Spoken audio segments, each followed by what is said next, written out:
पहले हम पढ़ रहे थे लीनियर मोशन और आज हम नया चैप्टर पढ़ रहे हैं जिसका नाम है वर्क पावर एंड एनर्जी। ठीक है, तो अब जैसे कि हिंदी में बात करें तो वर्क मतलब कार्य, पावर मतलब शक्ति और एनर्जी मतलब ऊर्जा। तो कार्य, शक्ति एवं ऊर्जा। अब वर्क की बात करनी है। वर्क क्या है? वर्क ऐसे समझ लो जैसे जमीन से हमें कुछ उठाना है, ऊपर उठाने के लिए, इसको उठाने के लिए, किसी लेवल तक उठाने के लिए कुछ काम करना पड़ेगा, बिना उसके हम नहीं उठा सकते। या अगर कोई बॉल को मैं अपने हाथ से यहां से छोड़ दूं तो बॉल कहां जाएगी? जमीन पे जाएगी, ड्यू टू ग्रेविटी के कारण जमीन पे जाएगी, तो बॉल नीचे ही जाएगी। तो हम क्या देखते हैं उसमें कि बॉल के द्वारा क्या गया कार्य, मतलब एक तो वो फोर्स हो गया, फोर्स क्या, जो बॉल का जो मास होगा इनटू, अब क्योंकि बॉल नीचे जा रही है तो ग्रेविटी भी काम करेगी, तो वो m इंटू जी, वो फोर्स का काम करेगी। ठीक है, अब कितनी डिस्टेंस यानी कि ऊंचाई होगी वहां पर, तो वो भी क्या हो गया, उसके द्वारा कार्य हो गया। एक छोटा सा एग्जांपल ले सकते हैं कि मान लीजिए यहाँ पर एक बुक रखी है और बुक जो है हमें बिना फोर्स के तो कुछ हो नहीं सकता, इस पे रखी हुई, तो इसका मतलब है यहाँ पर फ्रिक्शन फोर्स काम कर रही है, इसलिए यहां पर रखी हुई है। अगर फ्रिक्शन फोर्स काम नहीं करती तो यहां से फिसल जाती है। तो मान लीजिए मैंने कोई फोर्स इस पे लगाया, इसकी डायरेक्शन देख लीजिए, एक फोर्स हम इस पे अप्लाई करते हैं, तो ये बुक क्या होती है, यहां से यहां पर इसमें डिस्प्लेसमेंट हो जाता है। तो ये हमारी होगी कितनी डिस्टेंस, ठीक है, और इसकी डायरेक्शन क्या रहेगी, सेम डायरेक्शन में रहेगी, कोई ऊपर नीचे किसी एंगल पे हम फोर्स को नहीं ले रहे हैं। अब चूंकि फोर्स लग रही है और जैसे फोर्स लगा रहे हैं उसी डायरेक्शन में हमारा जो ऑब्जेक्ट है वो मूव कर रहा है, यानी कि डिस्प्लेसमेंट हो रहा है वहां पर, इसको डिस्टेंस या डिस्प्लेसमेंट बोलेंगे। तो बेसिकली यहां से फोर्स की जो डेफिनेशन निकल के आती है वो होती है, it is the product of force, it is the product of force and displacement in given direction. Okay, तो W is equal to F into D. अब क्योंकि हम बात कर रहे हैं किसकी, फोर्स हमारी सेम डायरेक्शन में लग रही है और डिस्टेंस हमारी उस पर आ रही है 3, ठीक है, तो मैं आशा करता हूं आपको समझ में आ गया। W is equal to F into D. चलिए बात कर लेते हैं। मान लीजिए मैं 1 न्यूटन का फोर्स लगाता हूं और 1 मीटर का डिस्टेंस ये चेंज कर लेता है। मैं 1 न्यूटन का फोर्स लगाता हूं और ये 1 मीटर डिस्टेंस का डिस्प्लेसमेंट इसमें हो जाता है, तो इसकी कंडीशन में हमारा W क्या हो जाएगा, दैट इज 1 इंटू 1, ये हो गया 1 newton metre. Okay, and 1 newton metre means 1 joule, correct. तो इसका यूनिट क्या हो गया, 1 जूल हो गया। ठीक है, बाकी बेसिक यूनिट की बात करेंगे हम नेक्स्ट लेक्चर में। नेक्स्ट है हमारा पावर। अब पावर क्या है कि भाई आपने काम तो किया, कितनी जल्दी किया, आपने जो काम किया वो कितनी जल्दी किया, it means rate of doing work done. ठीक है, rate of doing work done यानी कि काम किया और कितने समय में किया। तो इसका फॉर्मूला हमारा हो जाएगा P is equal to W upon T, और इसको W हमारा हो गया वर्क डन और T हो गया हमारा टाइम। तो वर्क डन हमारा एज इट इज यहां पर है, टाइम हमारा सेकंड हो गया। यहां से देखो इसकी यूनिट क्या निकल के आती है, ये हमारी यूनिट यहां से निकल के आएगी, वर्क डन की होगी जूल, ओके, और टाइम की हो गई सेकंड। तो इसकी यूनिट हो गई जूल पर सेकंड, और इसी को ही हम बोल देते हैं वॉट, यानी कि 1 joule per second is equal to 1 watt. Unit की हम बात कर रहे हैं, ठीक है। बाकी बेसिक यूनिट इसकी हम बताएंगे। ये समझ में आ गया पावर क्या है, rate of doing work done यानी कि कार्य करने की दर।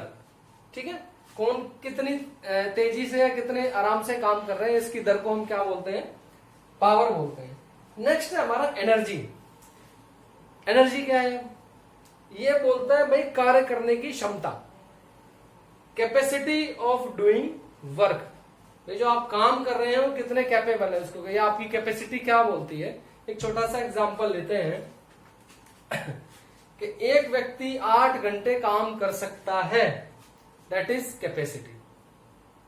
एक व्यक्ति 8 घंटे काम कर सकता है, नॉर्मल एग्जांपल में दे रहा हूं, दैट इज कैपेसिटी। तो 8 hours means it is the capacity of that person. कि वो 8 घंटे क्या कर सकता है, काम कर सकता है। ठीक है, तो capacity of doing work is called energy. Energy और वर्क एक दूसरे को रिलेट करते हैं, वो रिलेट कैसे करते हैं हम आगे आपको बताएंगे। अब देखिए एनर्जी यहां पर क्या काम करती है। Energy, the conservation law of energy ये बोलता है कि ना तो हम एनर्जी को बना सकते हैं और ना ही हम उसको खत्म कर सकते हैं। तो भाई फिर क्या कर सकते हैं, तो एनर्जी क्या करती है, एनर्जी जो है फॉर्म चेंज करती है। It changes one form to another form और ट्रांसफर। ना तो क्रिएट होगी ना ही खत्म होगी, लेकिन क्या होगी, एक फॉर्म से दूसरे फॉर्म में वो चेंज हो जाएगी, या बोल सकते हैं ट्रांसफर हो जाएगी।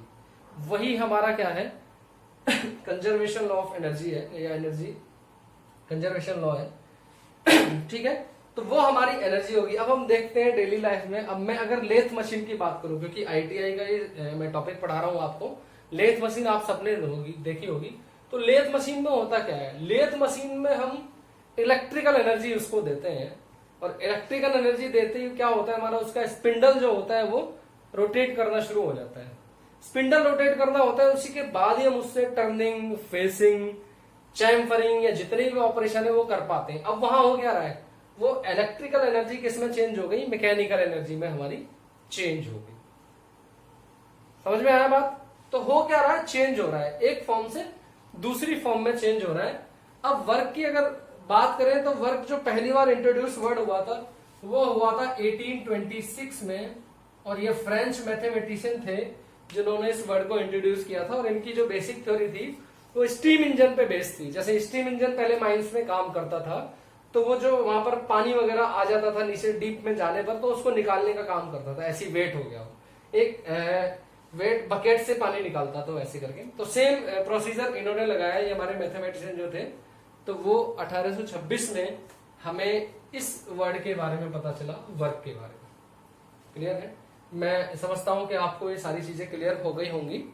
अगर इसमें आपको कोई, क्योंकि अभी हम बेसिक पार्ट लेके चल रहे हैं, इससे नेक्स्ट लेक्चर में हम एनर्जी की फॉर्म में भी आएंगे, कौन कौन सी हम एनर्जी हैं, और उसके बाद में हमारे पास में कैसे कैसे ट्रांसमिशन ऑफ बेल्ट में एनर्जी निकलेगी, या इंडिकेटिंग हॉर्स पावर या ब्रेक हॉर्स पावर की हम बात करेंगे। यहाँ पर हॉर्स पावर की भी बात करेंगे, किसमें, पावर में। तो ये आज फिलहाल एक बेसिक मैंने आपको इंट्रोडक्शन देना था, और मैं आशा करता हूँ समझ में आ गया होगा। एक चीज और इसमें बताना है कि अभी मैं देखो फोर्स ऐसे लगा रहा हूं, अगर इस फोर्स को मैं यहाँ से एंगल पे कर देता हूं, तो देखो डिस्प्लेसमेंट हमें देखना है किस साइड में है। डिस्प्लेसमेंट का डायरेक्शन हमारा हॉरिजॉन्टल है, तो यहाँ पर जब हम एंगल लेंगे तो यहाँ पर कंपोनेंट में डिवाइड हो जाएगी फोर्स हमारी, क्योंकि अब एंगल पे फोर्स होने का मतलब है ये एक रिजल्टेंट शो कर रहा है, जो दो फोर्स का रिजल्टेंट होगा। एक फोर्स हमारी यहाँ पर काम करेगी और दूसरी फोर्स हमारी यहाँ पर काम करेगी। तो मुझे, क्योंकि अब ये जो मेरा जो ऑब्जेक्ट है उसका डिस्प्लेसमेंट हॉरिजॉन्टल डायरेक्शन में, तो यहाँ पर जो काम करेगा वो काम करेगा F cos थीटा। और इसके कंपैरिजन में अगर मैं बात करूंगा वर्क की, तो इसका फॉर्मूला हो जाएगा W is equal to F into D cos theta.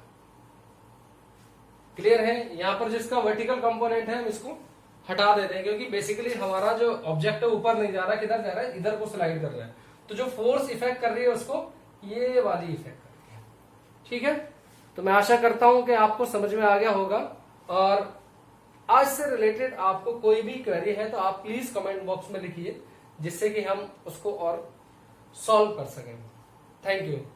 और प्लीज अगर आपको अच्छा लगा है तो मेरे चैनल को लाइक कीजिए और सब्सक्राइब कीजिए और शेयर भी करते रहिए, जिससे कि मैं नई नई चीजें आपके सामने लाता रहूं। और आपको अगर कोई टॉपिक, अगर मैकेनिकल में कोई टॉपिक आपका रिलेटेड है और वो आपको नहीं समझ में आ रहा है, तो आप प्लीज मुझे कमेंट बॉक्स में लिखिए। मैं अपनी पूरी कोशिश करूंगा कि उसको आपको समझा पाऊं। धन्यवाद।